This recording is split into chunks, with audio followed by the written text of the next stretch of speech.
আল্লাহ ডাক দে বলে, মুসা মৃত্যু তোমার কাছে কি মনে হয়?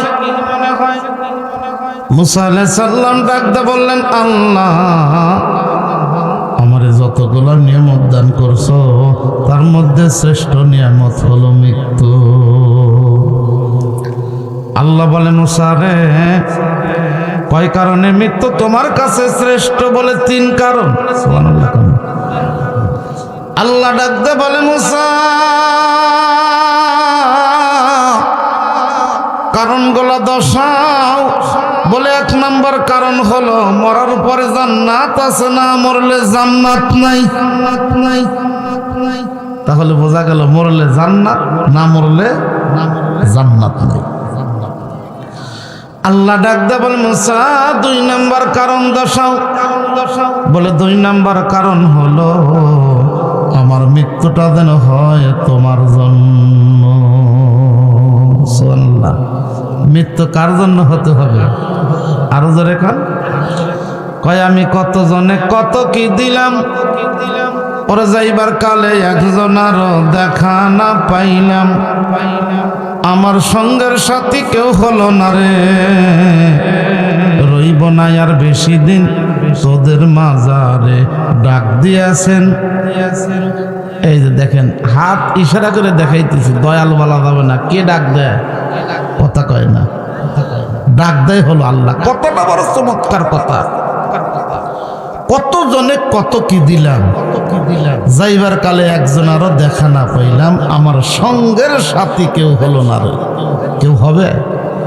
তুই মরিলে কান্দিবে কয়জন, যেদিন আন্ধার ঘরে শুয়াইবে, মাটির দেহ মাটি খাইবে, ভুলবে তোরে ওই নাই আপনজন।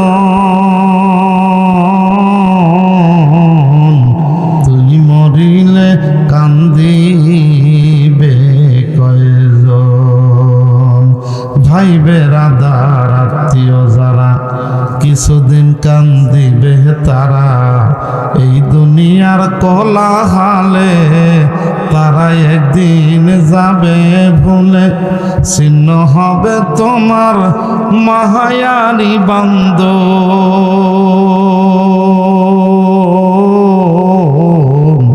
তুই মরিলে কান্দিবে কয়জন। ঠিক কিনা? এই দুনিয়ার কোলাহলে সবাই বদলে আমাকে আপনাকে একদিন ভুলে যাবে। আমার আপনার খবর বাদান রে কেউ নেবে না। তাই কবি বলে, এমন জীবন তুমি করিবে গঠন, মরিলে হাসিবে তুমি কাঁদিবে ভুবন। ঠিক কিনা বলে? তাই বিশ্বনবী সাহাবাদেরকে 2টা টাইম বানায় শোনাইতেন, মনে আছে তো? একটা টাইম হলো ফজর নামাজ পড়ে, আর একটা টাইম হলো বাদান আসরের নামাজ পড়ে। নবী আমার বয়ান করতে গিয়া সাহাবাদের ডাক দা বললেন, সাহাবারা রে গতকালকে আল্লাহ আমারে জান্নাত দেখাইছে, জাহান্নাম দেখাইছে। বিলাল ডাক দা বললেন, নবী গো আল্লাহ আপনারে জান্নাত দেখাইলো জাহান্নাম দেখাইলো? বলে হ্যাঁ। বলে জান্নাত দেখতে গিয়ে আপনি কি দেখলেন, আর জাহান্নাম দেখতে গিয়ে আপনি কি দেখলেন? আল্লাহর নবী ডাক দে বললেন, বেলাল রে জান্নাত দেখতে গিয়া দেখলাম আল্লাহ জান্নাতের 8টা দরজা খোলা রাখছে। জান্নাতের দরজা কয়টা? জোরে কর। আল্লাহর নবী মেম্বারে বসা,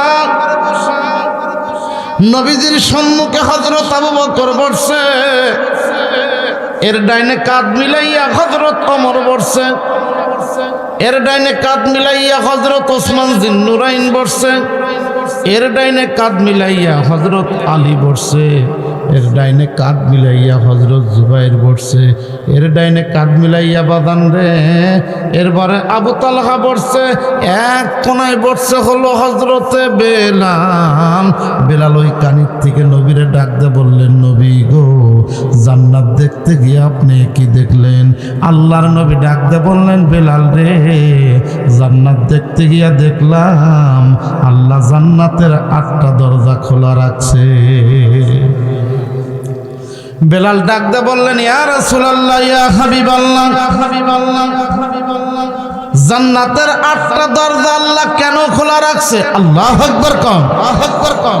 বেলাল ডাক দিয়ে বললেন, নবী গো, আল্লাহ কেন জান্নাতের 8টা দরজা খোলা রাখছে বলে আমার একজন আশিকের জন্য। সুবহানাল্লাহ। বেলাল মনে মনে চিন্তা করে, আশিক তো আমি বেলালই, ঠিক না? আমি বেলাল উমাইয়ার বাড়ির রাখাল ছিলাম, নবীজির উপর কালমা পড়ার কারণে আমার আবু জেহেল, উতবা, সাইবা, মুগীরা, উমাইয়া আমারে গরুর গোয়ালের মধ্যে থাকতে দিছে। সারাটা রাত আমি ঘুমাইতে পারি নাই।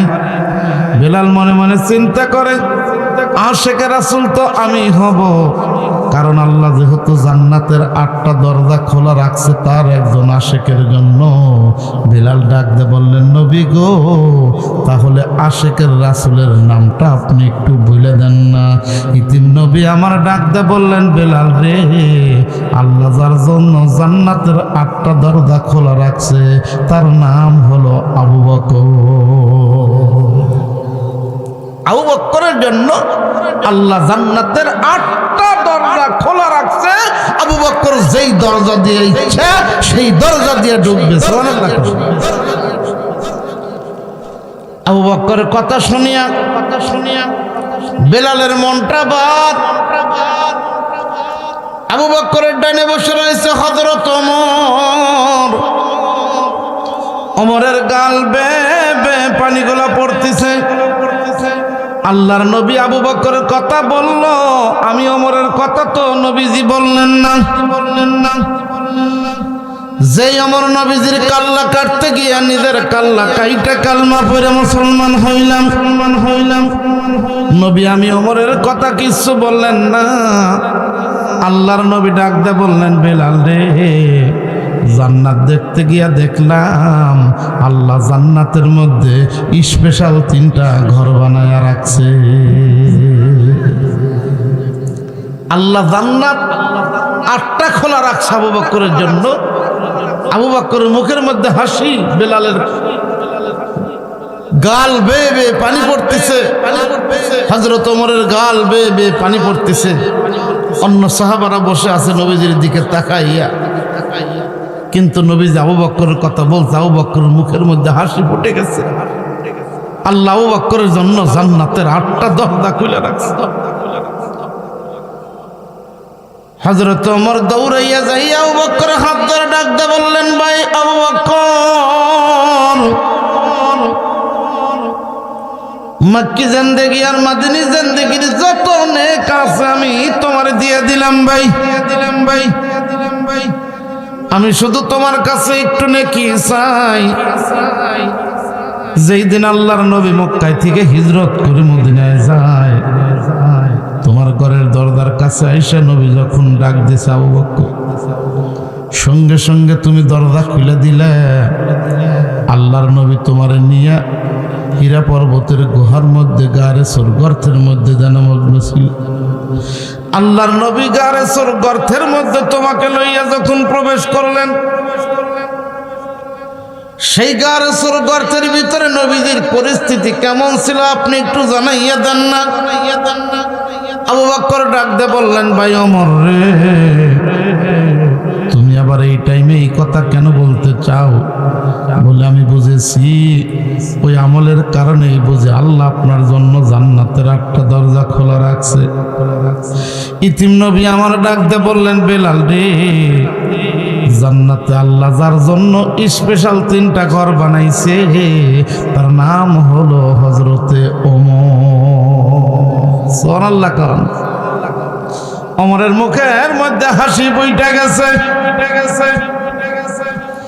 আবু বকরের জন্য আল্লাহ জান্নাতের 8টা দরজা খোলা,